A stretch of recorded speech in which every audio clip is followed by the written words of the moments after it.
Alors je l'ai abordé sans même citer le mot, mais je vais le redéfinir parce qu'il n'est pas courant, encore que kin, c'est mouvement comme cinéma, hein. Donc c'est l'étude de la communication par le corps en mouvement.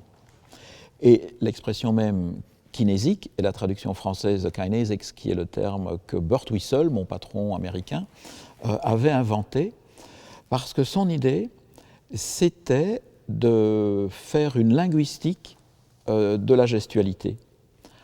Enfin, il n'aurait peut-être pas aimé cette expression, mais il partait des linguistiques qu'il avait à sa disposition dans les années 50, on ne va pas entrer trop dans le détail, linguistique structurale de Traeger et de Smith, machin, bon. Et son idée, c'était de prendre cette démarche de découpe par petites unités, comme on le faisait en linguistique, et de l'appliquer au geste. Et pour lui, la gestualité ordinaire était aussi structurée que le langage. Et pour aller même plus loin, les deux, pour lui, s'emboîtaient. Un peu comme encore aujourd'hui, on a son portable à l'oreille et on continue à faire des gestes, on se dit mais franchement, ça n'a aucun sens, hein, ça ne dit rien de plus, mais ça aurait fait plaisir à Burt Wissel de voir ça et de nous montrer qu'effectivement, il y a comme une espèce de nécessité de la gestualité quand on parle. Je fais quoi là, hein? Encore une fois, je n'avais pas besoin de faire ce geste-là. Ce geste qui devait sans doute mimer une articulation entre des gestes et des paroles. Et ce qu'aurait fait un Burt Wissel, et c'est ce qu'il a fait toute sa vie d'ailleurs, c'est filmer des interactions et les découper image par image et montrer comment il y a ce qu'il appelait synchronie entre les gestes et les paroles. Les gestes, les paroles et ce qu'il appelait la structure prosodique, c'est-à-dire l'intonation, hein, l'espèce de vague que produit la parole en s'énonçant. Et c'est ainsi qu'il a produit une étude qui est restée célèbre, qui s'appelle la scène de la cigarette, où un peu comme là nous sommes, Bateson, le célèbre anthropologue Bateson, est en train de discuter avec une jeune femme, et à un moment donné, cette jeune femme prend une cigarette. Et en bon gentleman, Bateson prend alors une pochette d'allumettes et craque l'allumette, et on voit ce mouvement, ce ballet, où la jeune femme s'avance, elle a compris que Bateson allait faire comme on devait faire à l'époque, le chevalier servant, elle s'avance avec sa cigarette, Bateson s'avance avec sa flamme, et il y a une parfaite synchronie entre la cigarette et la flamme. Si on y réfléchit, il faut y arriver, hein, parce que si vous arrivez trop tôt avec votre cigarette, ça veut dire que l'autre est un plouc parce qu'il n'a pas la flamme prête. Si l'autre arrive avec sa flamme avant la cigarette, replouc. Et si effectivement la flamme vient trop près du doigt, enfin, on peut imaginer tout ce qui peut mal tourner. Et en général, ça ne tourne pas mal.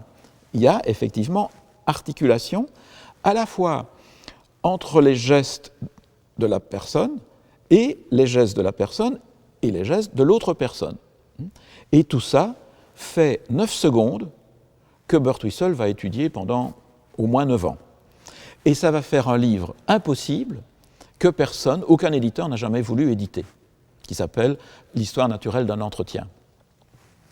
Alors, pour revenir au début de mon affaire, pour essayer de faire comprendre, en linguistique, on apprend tous qu'il y a des phones, des phonèmes, et on monte ainsi par petites briques des morphèmes, et puis des structures morphématiques, enfin bon, ça dépend des théories. Eh bien, Burt Wissel va essayer, lui, de dégager les kin, les kinèmes, les kinémorphes et les structures kinémorphiques complexes. Ce sont chaque fois des unités plus vastes qui viennent enchasser les unités inférieures.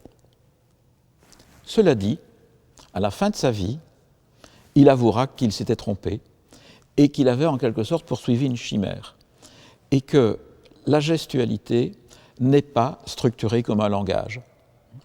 Et il refusera toujours de nous enseigner la kinésique.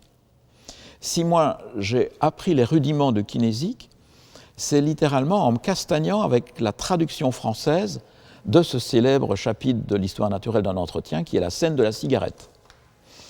Et en relisant la traduction, je me suis aperçu que dans les schémas, Burt Wissel s'était trompé. Il y avait des décalages. Et celui qui voulait vraiment comprendre la scène de la cigarette au petit poil ne pouvait pas avec la version américaine qui circulait à l'époque. J'en ai parlé à Burt Wissel, qui me dit « Ouais, demandez à mon assistante, là, elle vous corrigera tout ça. » Il en avait marre. C'était pour lui un échec, une aventure dont il ne voulait quasiment plus entendre parler. Mais cela reste.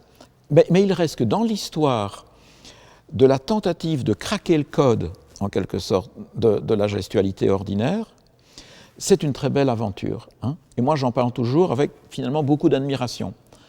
C'est quelqu'un qui a consacré 20-25 ans de sa vie à faire tourner des images au ralenti et à essayer de faire du matching, on va dire, entre des gestes et des paroles. Et ça, je trouve que cet engagement total dans une recherche fondamentale qui, au bout du compte, va échouer, c'est assez fabuleux, c'est merveilleux de pureté, si vous voulez, dans la recherche en sciences humaines. Très bel exemple pour moi.